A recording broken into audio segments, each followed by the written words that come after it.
Donc, bonjour à tous. Donc, vous allez voir au fil de mon exposé que mon titre a un petit peu changé depuis 2 ans. Donc, lorsque j'ai préparé cette intervention, j'ai essayé de me remémorer la journée du 28 mai 2009, donc il y a 2 ans, lorsque j'ai reçu mon prix de recherche. Et je vous avoue que j'ai pas l'impression que 2 années se sont écoulées. Alors, heureusement pour moi, ma thèse a bien avancé. Mais voilà, j'arrive au terme en fait de 2 années de terrain.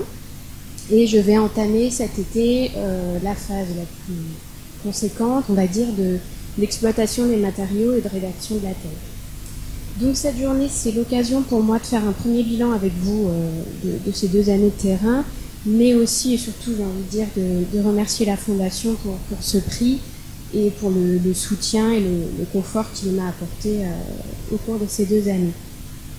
Donc il y a 2 ans, pour ceux qui étaient là, je vous disais avoir pour ambition de mesurer l'importance des prises alimentaires à l'école élémentaire, dans la construction de la sociabilité enfantine, dans quel rôle ces repas à l'école jouent dans la socialisation des enfants.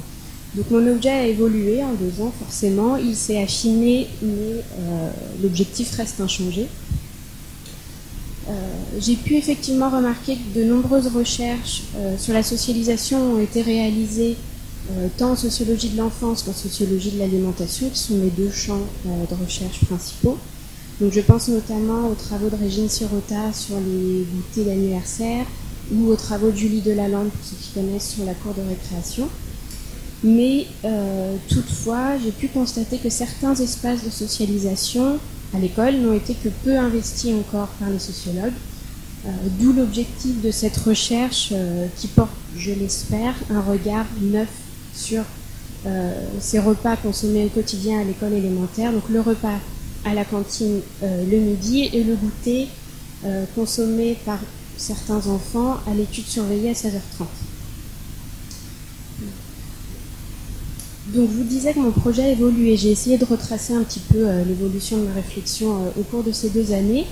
Donc ma problématique initiale visait à repérer l'impact des modèles alimentaires que véhiculent à la fois la famille, l'école et les médias, en partant de l'hypothèse selon laquelle la résolution des contradictions véhiculées par ces divers messages des médias, de la famille et de l'école serait plus ou moins orientée selon l'origine sociale des familles.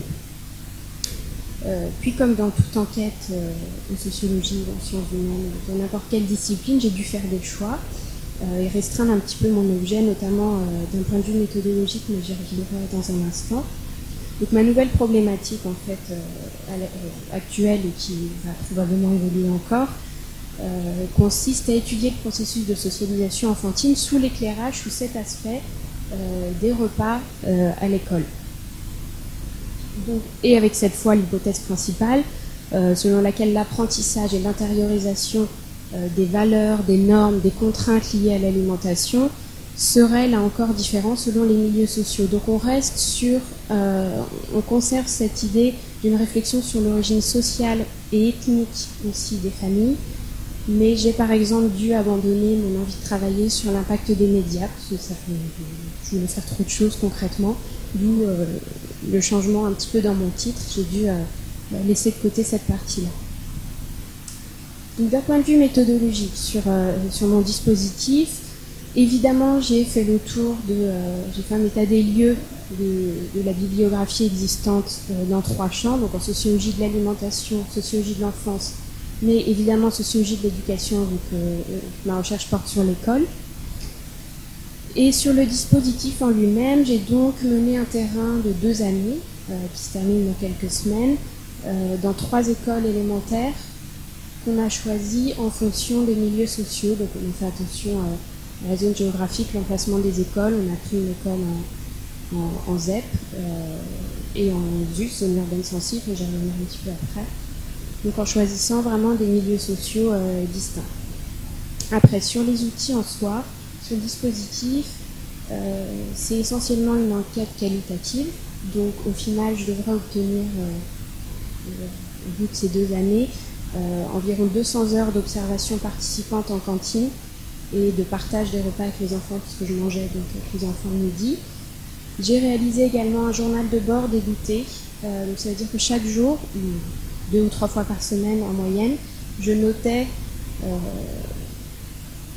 vraiment très précisément le goûter des enfants, donc ce qu'ils mangeaient, ce qu'ils avaient amené de l'école comme goûter, quelle quantité, avec qui ils échangeaient, s'ils échangeaient, en quelle quantité, la classe, le sexe des échangeurs, quelque chose de vraiment très descriptif.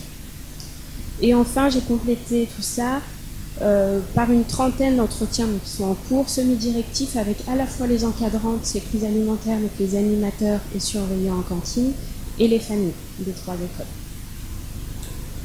D'un point de vue quantitatif, il était prévu au départ que je réalise une enquête par questionnaire auprès des familles. Et finalement, on s'est rendu compte que ce serait plus pertinent de réaliser des entretiens plutôt qu'une enquête par questionnaire qui avait aussi un coût en temps et c'était pas forcément le plus pertinent.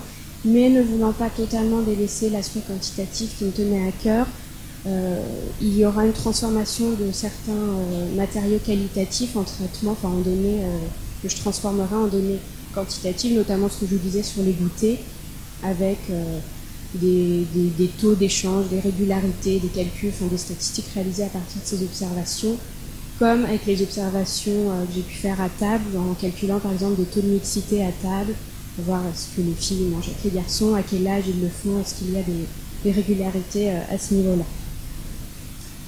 Donc, ce tableau vous représente à peu près, vous donne les chiffres clés de l'enquête sur mes 3 communes. Donc les 3 écoles sont classées de 1 à 3 en fonction du milieu social, mais aussi de l'ordre dans lequel j'ai fait mon enquête. Donc là, je suis actuellement dans l'école numéro 3, dite intermédiaire. Donc pour l'année scolaire en cours, j'ai passé entre 3 et 4 mois en continu dans chacune des écoles. Donc au total, je ne vous ai pas mis les marges, mais ça représente à peu près 550 enfants observés à la cantine et 220 à l'étude sur la totalité de mon échantillon. Donc pour aujourd'hui, je vais brièvement vous présenter 2 résultats issus de ces 2 années de terrain. Alors je tiens à vous préciser quand même que ceux-ci sont provisoires, vu que je suis tout juste, je suis encore dans mon terrain, que je ne suis pas sortie encore de la phase vraiment pratique de la recherche. Donc je n'ai pas encore exploité et analysé l'ensemble de mes matériaux, notamment parce que mon dernier terrain est en cours et que c'est mon terrain intermédiaire qui devrait soit confirmer, soit nuancer mes premiers résultats. Donc, voilà pourquoi je serai assez prudente dans ces premiers résultats. Donc la première chose qui ressort en fait de mes observations depuis 2 ans et même depuis un peu plus longtemps que je travaille dans les cantines, dans les écoles, c'est l'importance du jeu chez les enfants.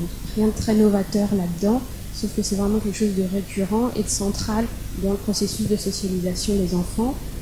Ainsi, quoi qu'ils fassent et peu importe l'école dans laquelle j'étais, peu importe le milieu social d'origine des enfants, ils jouent. C'est un constat qui peut paraître très basique, mais alors après, dans les formes que prennent ce jeu, cette dimension ludique, on assiste à différentes choses que j'ai essayé de vous recenser ici. Donc à la cantine, tout d'abord, on assiste souvent à la transformation ludique des aliments. Alors ça va être un jeu avec le fromage, ou comme vous voyez sur la photo avec l'omelette et les courgettes qui n'ont pas eu un grand succès ce jour-là, sauf pour faire des bonhommes ou des sandwichs ou diverses choses. Ou vous connaissez peut-être le jeu de la pomme, où on tient la queue de la pomme et on tourne la pomme en comptant. Et selon le chiffre qu'on trouve, ça nous donne l'âge de la pomme. On peut aussi trouver son sexe, lui trouver un prénom, une initiale. Si ça tombe sur M, ce sera Martine. Enfin, tout ce genre de jeu, en fait, où les aliments sont transformés en jeu par les enfants. On a aussi tout ce qui tient de la réappropriation des objets ayant une fonction alimentaire. Donc par là, je veux dire que les enfants exploitent tout ce qui est propre à l'environnement des cantines. Ça va être les jeux, les placements à table, mais ça va être aussi jouer avec les verres, les couverts. Vous connaissez tous, je pense, soit vous, soit vos enfants, ou un jour regardez leur âge au fond de leur verre. C'est récurrent dans toutes les écoles. C'est universel, je pense, et indémodable. Vous avez le jeu du couteau, par exemple, qui a été adapté du jeu de la bouteille, je ne sais pas si vous le connaissez, où les enfants font tourner le couteau sur la table, ce qui peut d'ailleurs être parfois un peu dangereux, et en fonction d'où la lame de couteau arrive, vers quel partenaire elle montre, mais ils ne se font pas des bisous, je vous rassure, à table, mais ils sont là, ah c'est toi le plus intelligent, ah c'est toi le plus bête. Donc on utilise un peu tout ce qu'ils ont sous la main, ou les jeux avec les brodos, enfin, je vous passe, mais il y a énormément d'exemples là-dessus. Troisième exploitation ludique de ce qu'on peut faire dans une cantine, les concours et les joutes verbales. Alors là, je ferai un constat une fois de plus avec beaucoup de prudence, mais c'est souvent les garçons qui sont beaucoup dans ces joutes verbales. Alors ça va être des concours de celui qui a le plus de Playmobil, celui qui a le plus de billes, et on surenchérit jusqu'à ce qu'il y en ait un qui gagne, qui n'est pas toujours de fin d'ailleurs, ou celui qui connaît le mieux le Père Noël ou l'histoire de la petite souris, mais vraiment comme ça des compétitions souvent à table sur ce que chacun possède ou sur qui sera le meilleur lors des discussions, ce qui vient au moment du repas. Enfin, dernier type de jeu le plus évident et à la fois ce qui n'est pas toujours probable, c'est le fait d'amener ses propres jouets de la maison à table. Alors évidemment, ça c'est en fonction des modes. Comme vous voyez sur les photos, alors cette année c'est les bracelets à mémoire de forme qui ont eu un succès fou, ou les cartes à jouer, mais c'est aussi en fonction de la liberté, de la discipline instaurée dans chacune des cantines, parce que normalement les jouets sont interdits à table dans la plupart des cantines, mais les enfants trouvent souvent le moyen de quand même les sortir de leur poche, et on retrouve toutes sortes de figurines ou de cartes à jouer sur les verres, autour de les trousses de billes autour de l'assiette. Donc tout type de jeu à la cantine. Je précise au passage aussi que ces jeux à la cantine sont beaucoup plus fréquents dans les restaurants scolaires fonctionnant en service à table. Dans les restaurants scolaires où c'est un self, le temps du repas forcément est beaucoup plus court, donc les enfants ont moins la possibilité de jouer à table. Il y a des explications à trouver par rapport à la durée du repas en cantine, peut-être réfléchir sur le fait qu'on laisse manger les enfants 45 minutes à 1 heure assis à table, ça peut être long parfois pour eux. Donc au niveau du goûter, je vous ai mis quelques photos parce que j'ai vu ça selon, là encore les écoles, selon les modes, on a un stockage du goûter qui est ramené de la maison dans des contenants différents qui dépendent donc du mode. Alors dans une école, c'est les boîtes, donc, comme les lunchbox qu'on connaît dans d'autres pays. Pour le goûter, voilà, il y a une école où beaucoup d'enfants ont cette lunchbox. Il y en a un qui a commencé à l'amener une fois, donc tout le monde a fait pareil. Ou alors les sacoches, ça devient à la mode, les petites sacoches pour mettre son goûter, et c'est indépendant du cartable d'un côté, beaucoup plus pratique. L'autre aspect principal du jeu au goûter, je ne pourrais pas m'étendre dessus parce que c'est une partie centrale mais très conséquente dans ma tête, c'est les échanges et le partage de goûter à l'école. Donc pour vous en dire 2 mots, ce qu'on remarque, c'est que les échanges de goûter sont présents partout, dans les écoles où il y a études surveillées et études du soir, hein, je précise. Et ça dans toutes les écoles, même dans les écoles où ils sont censés être interdits. C'est-à-dire que dans certaines écoles, les échanges sont interdits parce qu'il y a eu des cas de vol, de goûter ou des histoires, mais là encore, les enfants se débrouillent pour faire ça en catimini et quand même échanger leur goûter. Donc j'ai pu faire recenser de véritables parcours migratoires des goûters au sein de la cour de récréation qui passent de main en main. C'est assez impressionnant. Je suis en train de faire les schémas, je n'ai pas pu vous en mettre, mais donc le plus souvent, il faut le savoir, au sein de réseaux de pairs déjà établis. Donc l'échange de goûter, il se fait majoritairement intra-sexe et intra-classe. Évidemment, l'échange mixte est moins fréquent et on échange plus facilement avec des camarades de sa classe avec qui on a des affinités particulières. Après, il y a encore des variantes évidemment, les grands qui prennent aux petits, les petits qui se servent des relations fraternelles dans l'école, et il y a beaucoup de choses, je ne peux pas m'étaler là-dessus, mais ça fait partie, en tout cas, que lorsque le goûter n'est pas fourni par la commune, que les enfants l'amènent de chez eux, c'est quelque chose qui est central et qu'on voit en tout cas dans toutes les écoles que j'ai pu fréquenter. Et au passage, je préciserai que les produits ayant une forte valeur d'échange sont bien évidemment les gâteaux, les chips, les bonbons, les sucreries, dans une moindre mesure les compotes à boire, je ne citerai pas la marque, mais qui sont présentes majoritairement dans les écoles, et en dernier recours les fruits, bizarrement. Les fruits s'échangent encore très peu et ils sont de toute façon très peu présents malheureusement dans les goûters des enfants. Donc deuxième résultat principal, donc bien que le jeu soit central et je vous ai dit présent pour tous les enfants, peu importe le milieu d'origine, j'ai quand même pu remarquer des disparités, évidemment, selon les milieux sociaux, qui, je le répète, seront soit confirmées, soit nuancées par ma troisième école de milieu social plus mixte. Donc déjà un comportement différencié des enfants à table, dans la cour, dans leur comportement. Donc ça va du langage à la tenue vestimentaire, aux façons de se tenir à table, aux préférences alimentaires. Je ne peux pas non plus tout vous raconter là-dessus. Mais les enfants ne mangent pas pareil au cœur de la cité, dans la zone urbaine sensible, que dans l'école très favorisée, où les parents ont aussi des exigences peut-être plus grandes. Je dis ça, tout ça est dit un petit peu vite, donc vraiment à prendre avec beaucoup de précautions. Mais un rapport aussi à l'alimentation, aux encadrants, à l'enquêteur aussi totalement différent selon les milieux. Une façon aussi de me percevoir en tant que sociologue et enquêtrice qui était différente selon les enfants. Et autre point sur ces disparités qui là est un peu plus abouti, que j'avais déjà remarqué, c'est la diversité des profils d'encadrants, d'animateurs qu'on retrouve surtout le midi à la cantine. J'ai réalisé une première typologie des profils d'animateurs qu'on rencontre dans les restaurants scolaires. Pour vous en dire deux mots, l'animateur par vocation, c'est des termes provisoires, pareil, que j'ai attribué, mais ça va sûrement évoluer. L'animateur par vocation travaille souvent en centre de loisirs à côté de son travail en cantine, où il fait également l'accueil périscolaire. Il est diplômé souvent ou prépare des diplômes d'animation type BAFA, BFD ou d'autres diplômes supérieurs. Et il a tendance à proposer spontanément des activités, des animations sur le temps du midi aux enfants, parce qu'au-delà du repas pris, il y a aussi tout un temps d'animation qui est censé être occupé sur ces 2 heures de temps du midi.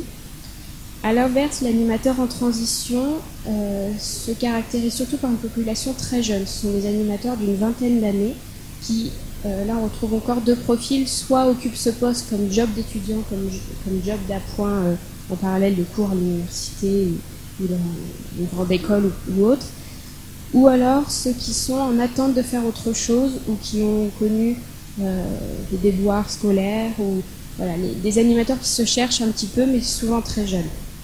Et mixte dans les deux premiers profils.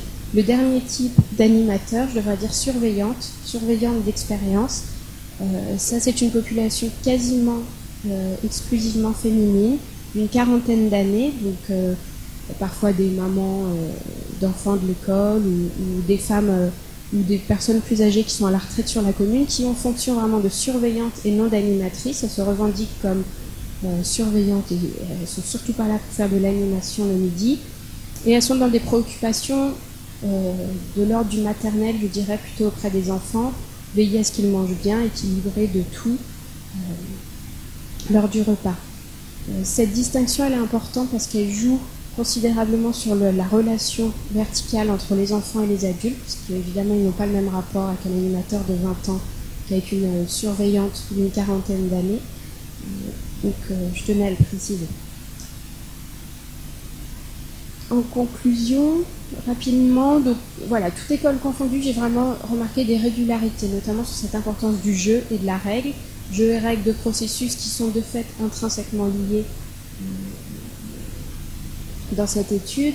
Et puis l'importance des agents de socialisation, donc les animateurs, les surveillants. Je n'ai pas parlé des dames de cantine, dames de service, dames blanches, tout simplement le personnel de cantine, qui est aussi présent et essentiel dans ce processus de socialisation des enfants.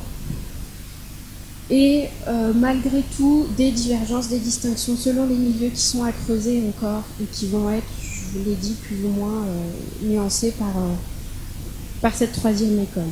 Donc, juste pour finir, je voudrais remercier vraiment tous les membres de la Fondation pour le prix et dire qu'au-delà d'un confort financier pas négligeable évidemment sur ces 2 ans, le prix m'a aussi apporté une richesse, une reconnaissance scientifique lors des colloques ou des séminaires où j'ai pu participer et assister. Donc voilà, ça m'a vraiment beaucoup apporté à ce niveau-là. Donc voilà, merci. Et vous soulignez aussi un fait intéressant, c'est que les animateurs sont souvent issus du même milieu socio-économique que les enfants. Est-ce que ça peut favoriser justement un certain nombre d'apprentissages, en tout cas d'information par cette proximité finalement? Là encore, ça rejoint ce que je vous montrais sur la typologie des animateurs. C'est vrai qu'autant il peut y avoir une identification des enfants à telle animatrice parce qu'elles veulent s'habiller pareil, les petites filles, ou sur une façon d'être ou un comportement, mais sur vraiment ce qui serait de l'ordre de conseils ou de prescriptions alimentaires. Là encore, ça dépend du profil, et c'est vrai que c'est des choses qu'on voit beaucoup plus chez les animatrices expérimentées, qui vont veiller à ce que les enfants mangent de tout, mangent pas trop de pain, qui vont plus faire attention. Ce côté maternel dont vous parliez, qui se sentent un peu plus investis dans cette mission finalement éducative. C'est vrai que chez les jeunes animateurs, c'est beaucoup moins présent parce que eux-mêmes souvent mangent pas ce qui leur est proposé à la cantine. Oui. Donc c'est délicat de manger. Pas forcément des exemples.